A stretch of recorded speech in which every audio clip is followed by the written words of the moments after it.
Hello and welcome, ladies and gentlemen. We're going to be bringing you guys a game between 3D Clan and Absolute Legends. It's going to be an interesting one here. This was a match that was postponed. There were some issues with both teams there, and we just had to postpone it there and just push it back a couple days. Now we're starting this off prior to our standard match, which was the scheduled Mouse versus Fnatic. We'll be picking that up in about 3 hours approximately, but for right now, bringing you guys this awesome best of 3 series. I'm Blaze of TPL, going to bring you this solo cast, and looking forward to it. These are two great teams that have undergone some interesting changes recently, Absolute Legends being relatively new as far as roster goes, and in general, it's just really cool to see these guys picked up here.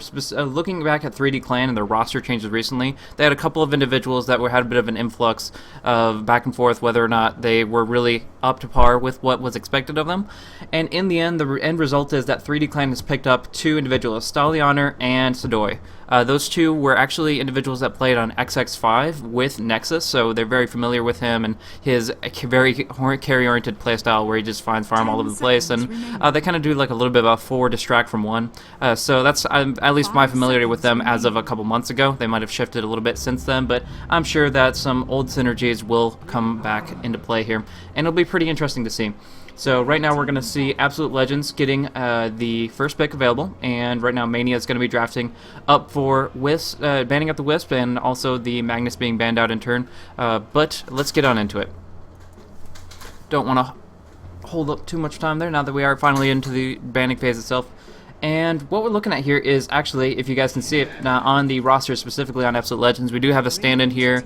I believe it's for Rise, is Cinderin actually picking up a spot in this. It works pretty well. They're all Danes, and that's pretty cool to have a whole little group individuals that are all from the same nation and kind of all from the same background there. So Cinderin, being a very experienced player in many different things, has fallen off a little bit on hard times, I guess you could say, in the sense of his recent experience with a couple of teams and organizations, but hopefully he'll be able to bounce back. I don't know if I don't want to start the rumor mill up, but Absolute Legends, of course, being an all-Dane team, they're looking to improve themselves, and maybe that's a place for him if there's openings, but of course there's a lot of drama involved in those kinds of things, so I'm not going to go further into that, because we have a game going on, and I'm excited to see how this will work out. Pretty much what we're looking at here, the Keeper Light being drafted up, and in turn 3D Clan picking up a Darkseer and a Nature's Prophet. Sadoy probably going to pick up the Darkseer. He did play offlane the last time I covered games that involved him. He's very good at Lone Druid and other individuals such as that. So that'll be pretty interesting there, but also the Nature's Prophet getting picked up.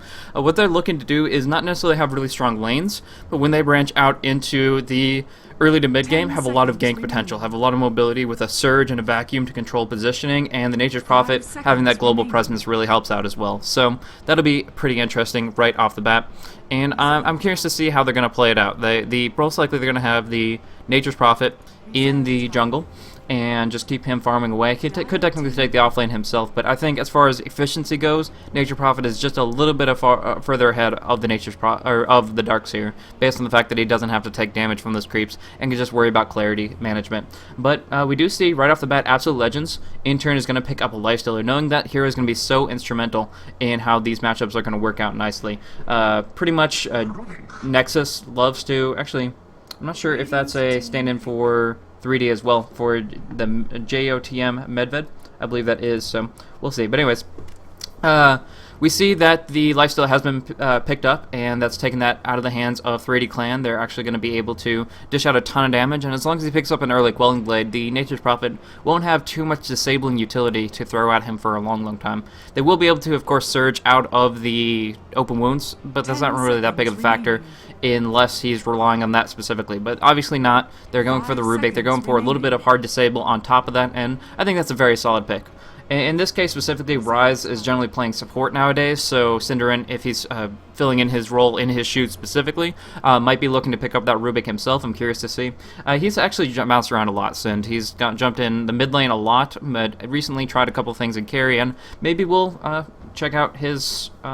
try his hand in support as well, so we'll see exactly what's going to be coming into fruition as we move in towards when the players pick up the heroes individually. But right now, as far as lanes go and trying to get that lifesteal to late game, it's very foreboding that they have the Keeper Light, have such control over the laning phase through that Illuminate, through the Chakra Magic, to continuously spam out abilities and put out that aggression. I think it's going to work out for them very nicely, at least transitioning into the mid. The mid game is kind of hands-off situation. It's really hard to say how's it going to go because it's all about the initiation. Darkseer going in with that vacuum, Nature's Prophet getting a good flank off, finding opportunities there. It's anybody's game in that scenario, and we'll have to see who's building for more of a aggressive team fight type lineup. But for right now, I think the Lifestealer is definitely going to be finding farm for the first 10 or so minutes.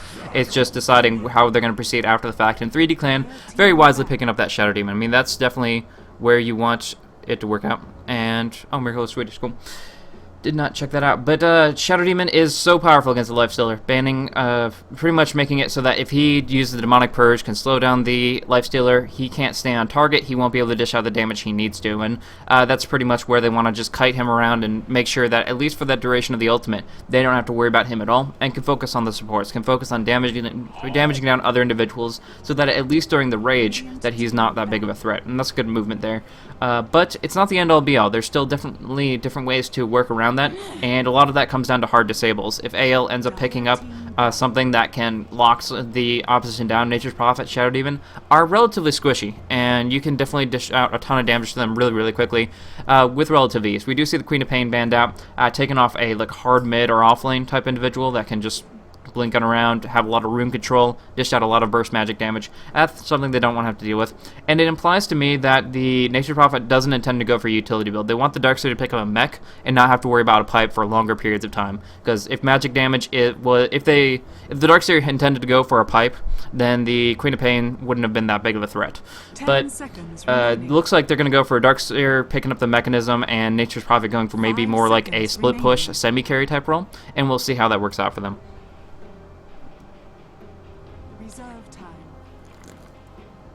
Alrighty then.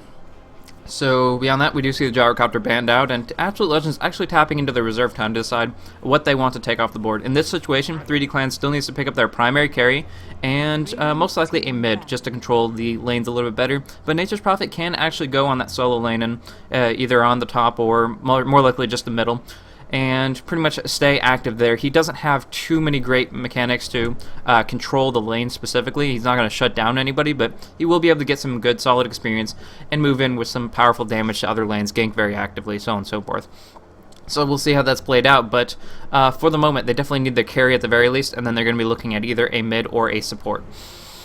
So that'll be pretty interesting, and we'll see how that plays out. But taking off the Bane, that is a pretty solid ban right now. Solo has played that Bane multiple times over, and using that as a disable against the Lifestealer is extremely powerful. It's pretty much guaranteed that since you have that Lifestealer, you would be looking for the Bane pickup sometime soon. They do have a Rubik to actually spell steal the Fiend's Grip and throw it the other direction. It's really easy to do that against channeled abilities, but it's just not something we wanted to have to deal with in every single team fight. You only have so many actions that you can do in a certain period of time, and putting that ultimate into the use in that way will make sure that you're unable to steal the Vacuum or the Wrath of Nature, so on and so forth. So different things to keep in mind, but also the Puck taken off the board as well as the Storm Spirit. They really, really want to make sure the mid does not have a lot of versatility and mobility. They want to be able to deal with something that's very static, that just is pretty much in a set position. He's very predictable, and that's something that you can retaliate on. You can go and gank with Nature's Prophet, you can gank with the Darkseer and the Shadow Demon. A lot of roaming, a lot of aggression they can put out, and there's not a lot of escape mechanisms that are available now for any mid-hero. Because, again, the Puck with his Jaunt, the Queen of Pain with her Blink, the Ball of Lightning with the Storm Spirit, all very mobile, all very escapable, and it looks like 3D Clan wants to put out that aggression where they drop down a Sprout not on top of a Disruption or something like that, and suddenly they get a kill. They don't want to have to worry about somebody just snap escaping like that. The Anti-Mage is also taken off the board for similar reasons, but just taking out that #1 option for Medved here. And it's actually going to be the Luna picked up by AL, so that's going to be very powerful. It's a pick that they didn't want to give into the hands of 3D Clan. It would have been extremely, really good in their hands as well. The Gyrocopter and Luna kind of go hand in hand. The Anti-Mage, a similar mindset, at least farm. He's much more rapid about it, but he kind of tapers off comparatively when we talk about like the 50-55 minute mark. But it's still, all of those are very powerful carries, and Luna, among them, one of the best, because they do have two 600 range supports. They have the Rubik, they have the Keeper Light, and if you combine that with the Lunar Blessing and the attack damage they receive from that, she's going to be able to make sure their supports dish out a ton of damage. It's really, really powerful, and it'll be pretty interesting. Reserve time. 5 seconds remaining. Alright. So the Phantom Lancer does get picked up here. It's going up against the Caper Light, which is a little bit unorthodox here.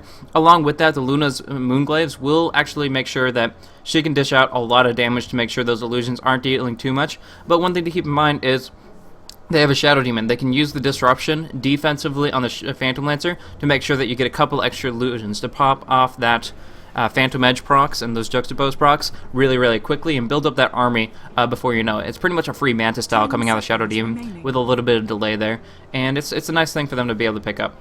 The Darkseer makes sure that they don't have to worry about the counteraction of that, and I think in general it's going to be a solid pick for them. The question is how well he's going to be able to farm.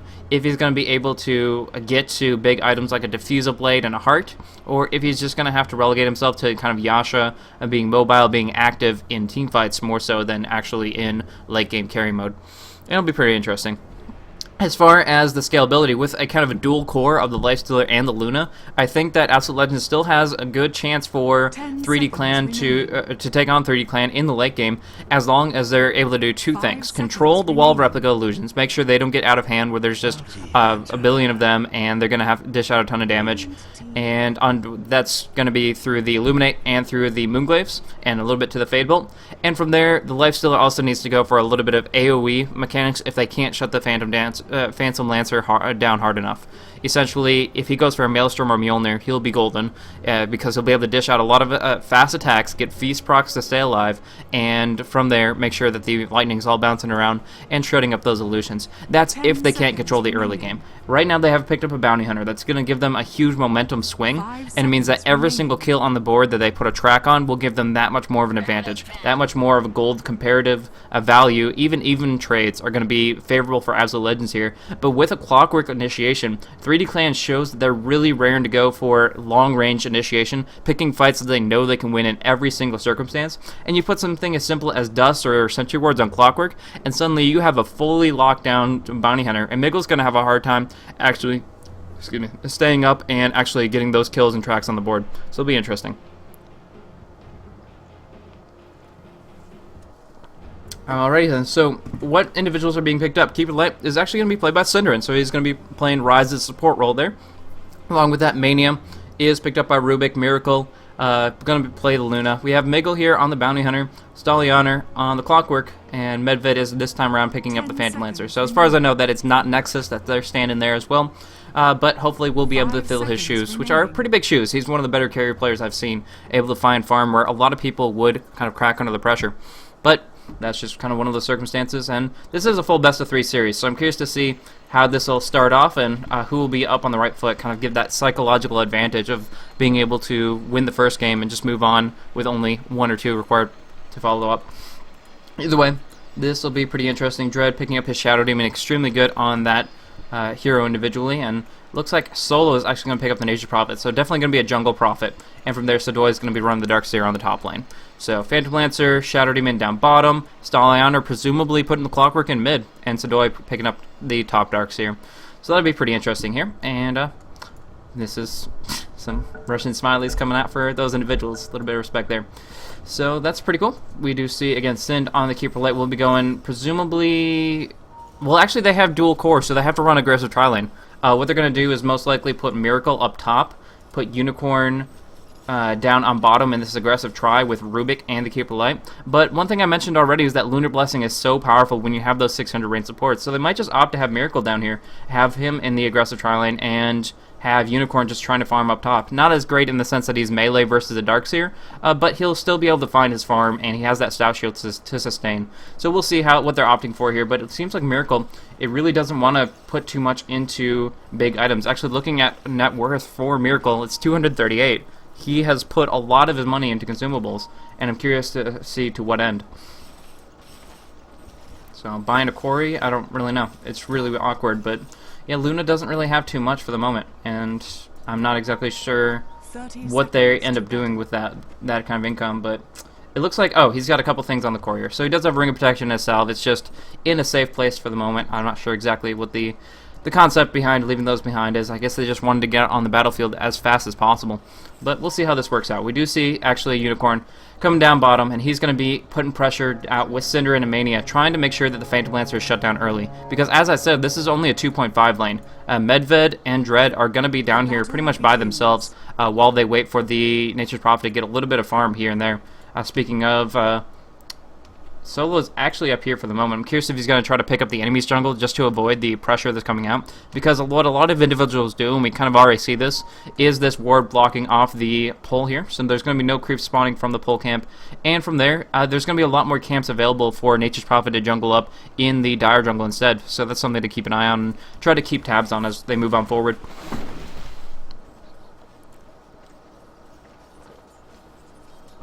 Alrighty then, so we are starting things off with Mania and Cinderin willing to transition in towards the mid lane, maybe wanting to put some pressure on Stallianer. He has no Stout Shield just yet, wants to go for a relatively early bottle, which will work out fine for him, but going up against Miggle with some high base damage through those slippers, it's going to be a little bit more difficult. He's going to do some cogs, do some harassment, put some damage on out. We do see open wounds on Medved, forcing out an early a Doppel Walk along with the telekinesis, just really hurting him as far as mana goes, because he pretty much only can do that twice. 30 seconds from now, 20 seconds from now, he's going to have that cooldown back up, but he doesn't have that much mana to support it.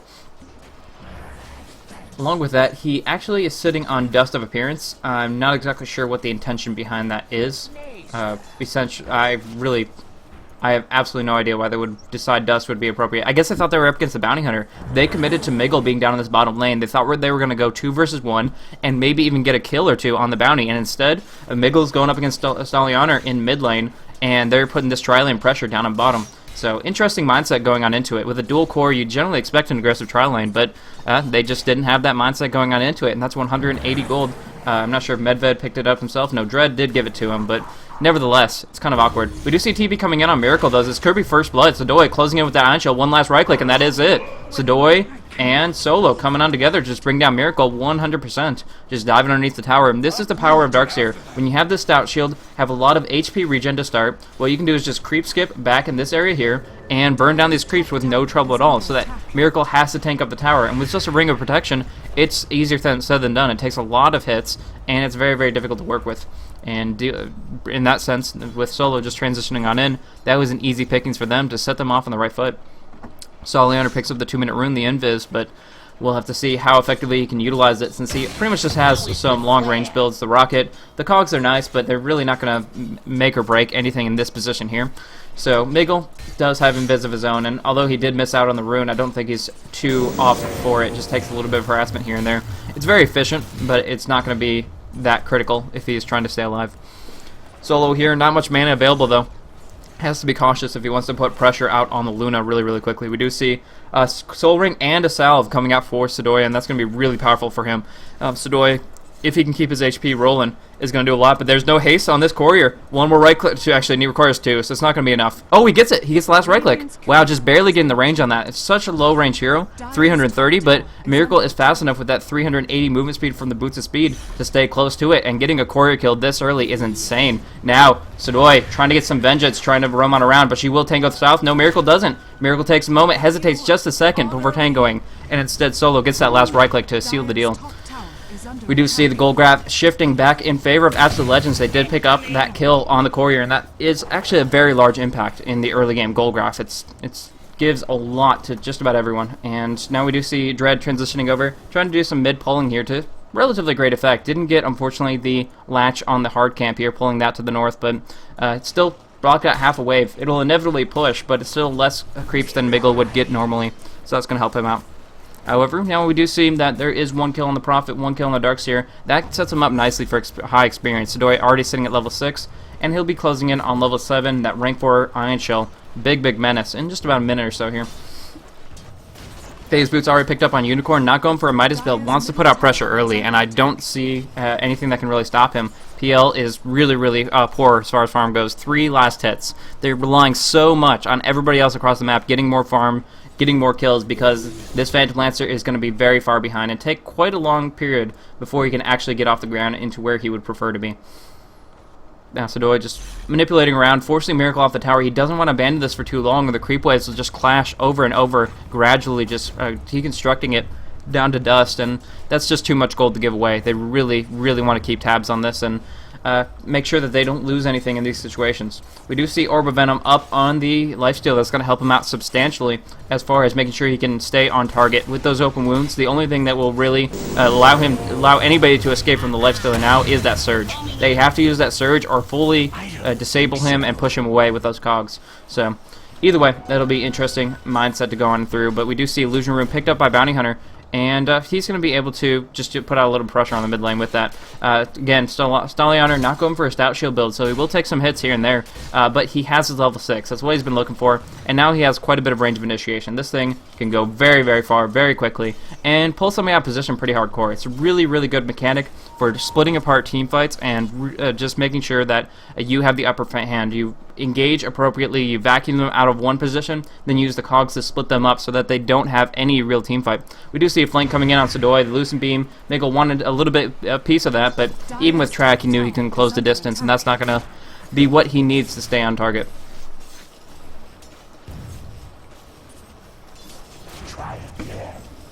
Alrighty then, so beyond that, we see Nature Prophet going for an early Midas, and Solo not too far off from that. He's going to have a good time of that in general. We do see actually TB coming in, wants a piece of Miggle. They do have, the Clockwork Hook hits on the trees instead, on the creeps. They do however, get a disruption. Mania coming on in, good transition with the telekinesis. Stalianer in a bad spot, but Miggle will fall first. So they do get a 1-for-1 exchange, but here comes Unicorn TPing on in. It was delayed, no Quelling Blade. He doesn't have a Quelling Blade, really desperately needs it in this matchup. And instead, he's just going to walk away with nothing. Now down on bottom, Medved having a little bit of an opening to farm up against Syndra here, and he is going to get a few creeps here and there. Nothing special, but 5 is better than 2, so moving on up gradually as it is. Trinkle Boots up on Luna, going to be able to sustain a lot better up against Sadoy as he goes and keeps on creep skipping, but as I said, he's going to go for that mechanism early, and they're going to look to team fight with that. We do see Miggle coming on down bottom, has those tracks available, wants to put them down. I'm curious if Stalianer ended up getting tracked. I believe he did, but I'm not 100% certain. Either way, Medved has no way of getting out of this detection, so as long as they open wounds him, they should get an easy kill, no problem. The Illuminate coming on through, and Medved is going to be an easy pick-off, giving all these guys plenty of gold through that track. Very, very nice movement there, and Miracle now diving in pretty aggressively, except he's going into 2 people. The cogs come on in. There's the Iron Shaw and Stalianer, and Miracle in a terrible spot. Gets caught out once more, and Stalianer helps Darkseer pick up the kill. Mania so close at hand with the Acer and really wanted to make something happen there, but just a little bit too late to the party, unable to contribute. And now Solo is here to push up the tower. The Basilius on the Trents gives them a decent amount of physical armor mitigation, and from there the tier 1 will fall very, very rapidly indeed. So getting a tower kill early for 3D Clan is something that they should not take for granted. This is something that is going to help them out a ton based on the fact that the Keeper Light is generally going to be able to counter push very substantially. We do see a dust come out of Miggle. They could go for the disruption here, but there is some follow-up. Luna has the Eclipse, pops it off. Stalianer taking a ton of damage and will drop down despite his hook shot. Nice movement there. Miggle getting a track kill and falling back to survive. Going to even be able to bottle up and be relatively topped off as far as health and mana goes. And Shadow Demon can't really hold the line here by himself, has to fall back from here. And although they are distracting from the Phantom Lancer, there is Unicorn kind of duking it out with him just a little bit, as it were. Iron Will, Helm of the Iron Will, allowing him to have a lot more armor and HP, but no! There is the nuke coming out of Phantom Lancer, and Solo TP'd on it to make sure that kill was secured. So Unicorn a little bit in over his head. Dueling underneath the tower is not where he needs to be, and unfortunately that did cost him his life. Now looking at the KDA, we are seeing that the Nature Prophet has 2 kills, 3 assists. The Darkseer 2 kills and 1 assist. We do see Stalianer being pulled out of position here, and he should be locked down despite the cogs. Actually, Mania stealing a couple of his own, but they needed one more right click. There we go. Miracle to finish off with the Lucent Beam, and although Miggle will take some hits here and there, he's going to be alright in the long run. So somebody was moving in, I believe, towards Tranquils, but I'm not 100% sure who that was. Looking at this here, we do see the Midas up on Solo. We also are looking at the lifesteal moving in towards that Armlet Mordikian as fast as possible, but Sadoy has his mechanism already, and he is ready to fight. He has the rank 3 vacuum, the rank 4 Iron Shell, and although he might want 1 point in wall, in general, he is raring to go for some big engagements. Now, down on bottom, there is actually a little bit of a revenge kill here with Unicorn, able to bring down the Phantom Lancer, who just got a little bit overconfident and didn't even, I don't know if he didn't invis or if there was something to prevent him from escaping through it, but either way, he is dropped down. Now we see Miggle engaging on Solo, getting that track up. They just need the open wounds, and they'll set this up nicely. The Shuriken can always interrupt this TP, so Solo is in a terrible spot, and there's no hope for him here. He gets completely locked down. Miggle holding onto that Shuriken wisely in case he did need it, but just again, another track kill on the board, and Miggle has been high participation across the map, which has been helping them considerably in these engagements, because they are increasing their gold gain substantially to the point that that deficit is almost overcome. Now Medvad coming on in, but he's in a pretty vulnerable spot. A couple right clicks will do a heck of a lot of damage, but he's trying to bait. He's trying to set it up so that Sadoy can come on in here, and with this Ion Shell over time, they're going to be able to put a lot of pressure on Unicorn. He's going to have to pop off the Infest, gets it inside an enemy creep, but the question is the timing of it. Will the supports be able to come in before this creep is denied? And they definitely need to if they want to keep their lifesteal alive. Cinderin is in a weird position right now, trying to go for a long Illuminate going over the cliffs here, but I'm not sure how viable that's going to be. He's still in this creep, still waiting, still biding his time, but it's not deniable just yet, and he's going to keep on walking in. Now it's deniable, and they're going to go for it. Try to pull him out, but instead, it's going to be the hook coming on in from Stalianer. Going for a big hook shot, but double cogs coming on through. Nice play by Mania. Now just making sure that they can repel them off of the fight. And as far as the lifesteal goes, he got out of there in the distraction of Stalianer engaging. They were actually able to pick up that kill, or just make sure that he was able to get out of there and not get dropped down. So that was really, really convenient for him in that time period, just kind of playing the distraction game. And it worked out in the long run. Now we see push pressure going up from Luna up on the top lane. Bring that tower down, not too much, but yeah, chipping away at it gradually. Now we do see big Sprout coming on Mania. He's going to get caught out here and pulled on through. So now Miggle in over his head a little bit. They do have the Eclipse coming on in from the Luna, but really what can she accomplish against all these trends? Instead, Miracle just gets dropped down by too much burst. The Shadow Demon really using his skills very effectively to lock her down there, and they get the tower kill as well. So this is really looking poorly for Absolute Legends at this stage.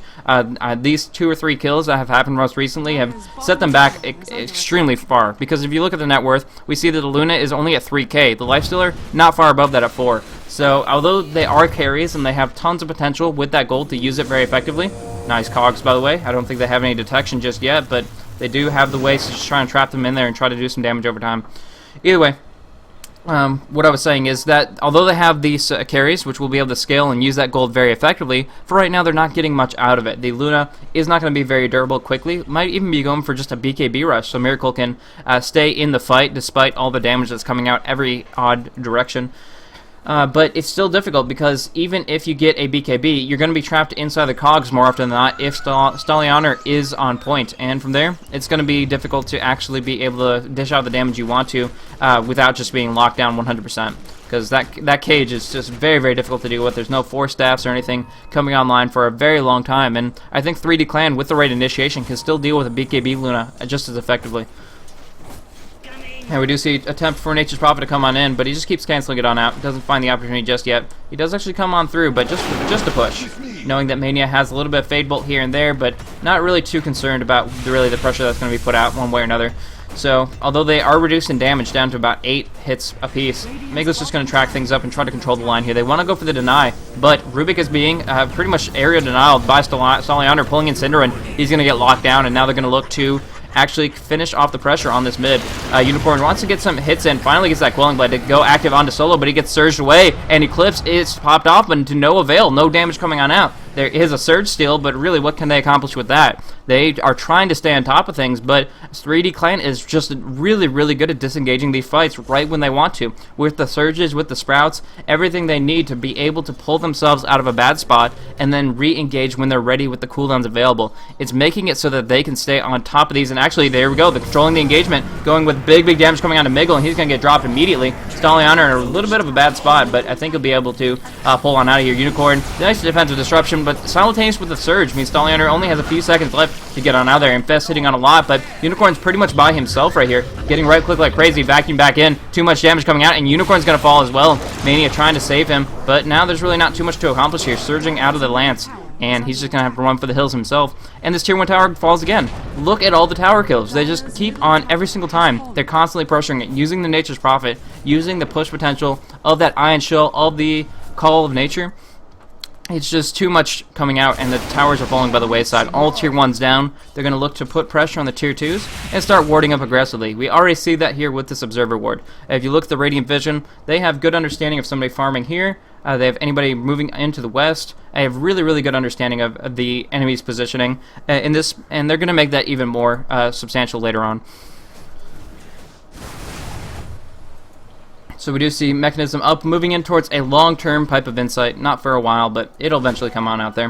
Looks like Medved is happy to pick up a Drum of Endurance, add a little bit of utility, as well as survivability for himself. But Miguel wants to start roaming. He wants to start picking up kills, and I think he has the opportunity to get kills with a little bit of assistance. Nothing solo, but nevertheless, I think if he finds his right target and anybody happens to be nearby, he can output a lot here. So Miguel, seeing out the Phantom Lancer, refreshes that Shadow Walk out of sight and is raring to go to try to find a good opportunity. But Cinderin is kind of scouted out right now, and Stalianer is going to cross paths with him, look for an opportunity. Mania gets recalled in, and they're going to be looking for an engagement here, but they don't. They actually do have detection. They have a Geometry Sight on Dread, and they're going to go for Miguel right here with the Demonic Purge, locking him down. He is toast. And although he gets a Desperation track off and an Illusion, there's really not much more to say about that. He is out of there, and we see the Nature's Prophet solo picking up that Shadow Blade, going for that split push, and putting out more gank presence and more mobility through that item. There's a lot of really, really great things about the Shadow Blade, but specifically on Nature's Prophet as a unique thing is the fact that he can teleport out of a Shadow Blade without revealing himself. As long as they don't have detection, if he pops out that Shadow Blade, by the time he finishes his TP, he will already be safe and sound at home. So it's a really good mobility mechanism that allows him to do a little bit of backdoor action without much retaliation from the opposition. It also makes it so that they have to be that much more consistent about picking up detection. Right now, the Dire haven't really done too much. Absolute Legends don't have Dust, they don't have Sentries, and they're not really controlling this Phantom Lancer. Instead, Medved is kind of having the run-of-the-mill, just making sure that as long as his Doppelwalk is available, he will be able to survive. Now we see massive push pressure coming on in with the Wrath of Nature even expired, just to try to make sure this tower will drop in a relatively fast fashion. And with the Mechanism and Basilius active, that is a lot of armor, +4. But anyway, Cinderin getting caught out here. Big hook from Taliander. Nice Blinding Light, pushing them all out, but it's just to no avail.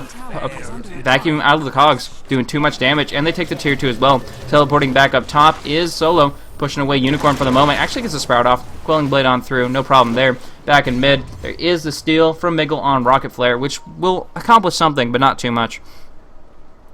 So we do see, as far as observer wards go, that the Absolute Legends is controlling things a little bit better here. They do have a little bit of understanding of down by that bottom rune. They do have better vision up towards the enemy's Ancients, obviously not on the Ancients themselves, which still gives plenty of breathing room for Medved to farm.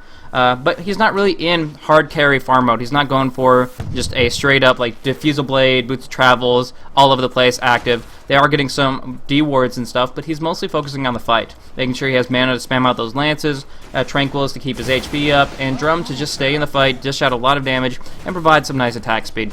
But that being said, the Geometry Sight is pretty much the thing that Absolute Legends needs to take care of. The fact that Dread picked that up not only allows him to burn down the Bounty Hunter nicely, but can make plays like this, doing Shadow Poison gradually, getting right clicks on Observer wards that they can see on the high ground, and from there get more and more map control over time. They're killing these tier 2 towers left and right, and taking those off the board as well as controlling the Observer wards means that they will be able to kill these. And it looks like Dread was a little flustered at how long that took to bring it down, but we do see Solo coming on in alongside Medved going for Unicorn right here, and that shouldn't be too difficult for them to bring him down. Oh, Stalianer not getting the hook. He hooks on his own ally instead, and Unicorn is actually able to just roam on out of here. Medved in pursuit, but the track movement speed just a little bit too much with those phase boots. Unicorn should be just alright, unless Sidoi comes in with a big vacuum. The recall not going to help too much here, and instead he's going to have to rage and just keep on running. It looks like they don't want to go too deep, as they know the supports have to be somewhere, and they could retaliate at any time. Mania and Cinderin on the mid lane, farming up and pushing out the waves, but Stalianer looking for a second opportunity. Even without this hook shot, he knows the enemies are near. He wants to try to go for them, but until he picks up that Aghanims, it's going to be a long time coming. Now, I really do like the pickup of this, the Ghost Scepter on Stalianer. It's pretty much a hard counter to the Lifestealer 100%. If you pick up a hookshot and cogs on the Lifestealer, and then you just pop off the Ghost Scepter, if you're the only one in there with him, there's pretty much absolutely nothing he can do. He can just stand there and stare at you while you're ethereal and really can't retaliate in any way. Nice track coming out onto Solo, but now Miguel going to take some damage here, and Dread has that gem still. Picks up some damage on Miguel. He's going to fall, looking for Unicorn now. Actually takes another taxi ride out. kind of just sitting on in this creep until it pushes out on the tower. It will be the first to be hit by the tower, though, and his moments are numbered. Unicorn trying to get on out of there. Stalianer going back towards the mid lane. I'm not sure what's going on there. Going for Synderen, finding an easy kill, 100%, and also pushing up on the tier 2 up top. So it's just really good map awareness by Stalianer, finding an easy opportunity to get a tower deny, a single solo kill, and then go for the tier 2 kill up top. Just really smooth plays by Stalianer, and making it so that they have the most, all control of the entire board. They don't have to worry about anything at this point. They know exactly what's going on in every single position. Maybe not as far as TPs go, but just looking at their observers. They have, if anybody enters the jungle, fully covered. I'm not exactly sure why they didn't just observer up here, but not that big a deal one way or another. They have control of the enemy's ancients, anybody that comes through this path to contest Roche, so on and so forth. It's really well controlled, and that doesn't show signs of slowing. Speaking of slowing, Miracle is slowed down from that demonic purge, pulling him back on in. She does pop off the BKB and the Eclipse, doing a lot of damage here, but Sadoya is pretty beefy. He pops off that mechanism to keep himself up, a couple right clicks away to bring down Miracle, and Solo does it himself, has that Shadow Blade burst damage, and used it very effectively there to make sure they can right click him on down. And from there, one thing that Absolute Legends desperately needed, moving on into the mid-game, is a kill advantage, or at least a kill equalizer. The Bounty Hunter benefits so much from making sure that those tracks are online, and although he's done a pretty good job of that, Miggle hasn't been able to really make that many kills happen. The mechanism, the clockworks disables, all of them making sure that their allies are kept alive constantly. Even the Shadow Demon's Disruption, very favorable in that regard. And that's made it so that although most of the kills here have been tracked, I think 5 out of 6 of them, but the fact is there haven't been that many kills on the board at all. And when you're a bounty hunter that can only be taking part in 4 or 5 kills, then you're not really going to be able to give that much of an advantage. And we see that here, as 10k is the mark that 3D Clan has bypassed as far as having an advantage here in this matchup and in this game 1. Mechanism coming on out, they're going to continue to put pressure down on this Roshan, and although there is understanding from Absolute Legends about this, without an Eclipse, there's really only so much they can do. Mania and Miracle not even going to contest it, and so Phantom Lance are going to pick up that Aegis, and 2 lives on this guy is going to be very devastating for them in the next team fight. It's going to be almost too much for them to handle, I'm not too sure, but we do see right off the bat that Solo wants to start things off, using himself as bait a little, using the Shadow Blade, trying to close the distance to get a Sprout off. Luna does not have any way of cutting through the trees. Unicorn has to help her out. There goes the Quelling Blade out, but now he gets Demonic Purged up himself. Big damage coming to Miracle. BKB comes through for some big right clicks, but just TPs away. This might work perfectly, but no! Stalianer with the hook shot. Nice hook shot coming on out. A Mania in a really bad spot. The Rocket Flares and the Shadow Poison giving Vision to disrupt the TP, and from there, that's 1 dead Rubik, and that's 2 easy pickoffs for them. On top of the fact that they already have a huge gold advantage, they have the Aegis, and they can push in for the top tier 3s right now. And Synderen pretty much the only one preventing that thought, with some really powerful Illuminates, but it can only do so much. Stalianer has that mechanism, the mechanism is up on Sadoy, and he can just keep that rolling to at least give them another couple of pokes at the tower here and there. Either way, they cannot take the high ground for the moment, but they have so much control over the rest of the map, they can honestly don't even have to. They can starve them out, just kind of huddle them into this little corner of the map and gradually asphyxiate them until they have just so much gold, so many items, so many levels, and there's really nothing Absolute Legends can do about it. They have to push out together with a smoke gank, and right now it just looks like they're just trying desperately to hold on to defend. So, good moves by Synderen, but if Stalianer sees this, if Stalianer rocket flared up here, he could easily go for the hookshot and actually pull somebody out of position. So, Synderen really has to watch himself here. And it looks like Sadoy is out for the moment.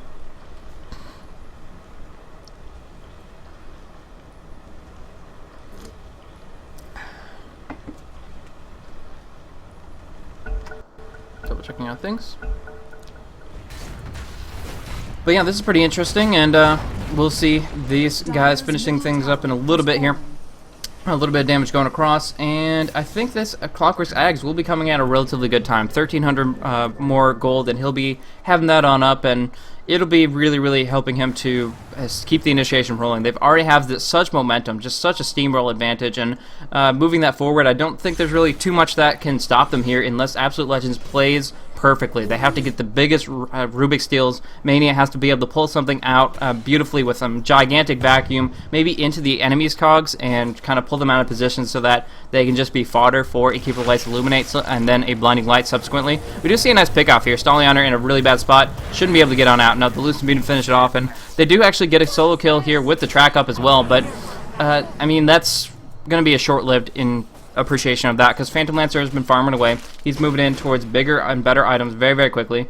And Medved, I believe, will have that Diffusal Blade up in no time at all. Looks like Solo himself has that Scythe of Ice already, and that is going to be devastating for the individuals that don't have BKBs. 6-second Rage on Unicorn, probably a 8-second BKB up on Luna, but it's only so much that they can accomplish here, and it's pretty difficult to stay online, especially when they don't even have a mechanism to support them. Synderen has had such a trouble finding farm. Speaking of, Mania just getting locked down here, and this Observer Ward making sure that they can't get locked down. They cannot farm, they cannot find any opportunity to really branch out and make sure that they can control the battlefield. The gold is all in the hands of 3D Clan right now. We see 134 last hits on the Nature's Prophet, 104 for the Darkseer, and although the Phantom Lancer really hasn't picked up any of his himself, the fact that Luna only has 114 when she's already put 3 into Moonglaves is very, very desperate. That's just pretty much making it so that she is not able to move past this BKB phase. She's died so many times over, she loses a ton of gold. And so she's going to pick up this Yasha, moving towards Manta, but at the exact same time, we're seeing a big push on the main base. Now, we do see the Roche will be dropping off that Aegis in 2 minutes, so Phantom Lancer has to look to use that pretty quickly, because Medved only has so much time with that specific tool. But beyond that, it's been a rocky road up to trying to push on this high ground here. Popping off the pipe gives them a few right clicks on it, but Synderen still has that Illuminate over and over and over. Pulling the Blinding Light out is actually putting Sadoy and Stalianer in a very aggressive position here, bringing down Synderen immediately with a nice wall and vacuum. Miracle does pop off that Eclipse, finishing off, bringing Solo down before he has any chance to retort. And now Medved is on a dominating spree, just finishing off the Lifestealer and trying to turn things around. Buyback does come from the Lifestealer, though they have to fall back from here. Pretty much Stalianer popping out that Ghost Scepter, needs to look to TP shortly, but I don't think he can get out. Solo back in the fray. He did buy back himself, and he is raring to go. Big auto attack damage coming across, and Miggle's going to drop down as well. Medved on the run will be able to escape, just playing cheeky plays with Diffusals to try to slow down Unicorn and set up his allies for the kills, but just too much damage coming on out. Unicorn, Miggle back on in. Synderen here as well, really want to make something happen. Nice Sprout. They were hesitating on that for a good couple of seconds, and that buys Solo a little bit more time, turning things around with a Scythe to bring down Unicorn.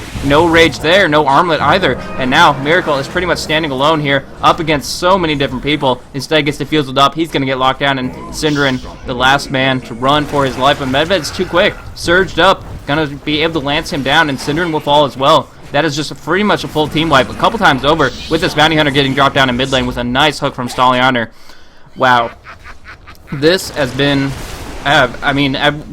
there's no other way to say it. It's been a very one-sided game. All these exchanges have been very favorable for 3D Clan. Looking at the KDA, I haven't shown the CS scores too much because it has been very irrelevant as far as how this is played out. We see the skirmishes, 9, 2, and 12 on a Nature's Prophet, 8, 2, and 10 on a Phantom Lancer. It really comes down to that. The kills, the assists, and even if their carry isn't farming that well as far as CS goes, he could care less. He's sitting at 9,600 net worth. He's topping out both over the Lifestealer and the Luna. When the Lifestealer started off in an aggressive tri-lane 3 versus 2, it just feels like a lane they should have completely stomped all over. But instead, they kind of held their line. There wasn't that much aggression going out on the Phantom Lancer in the laning phase.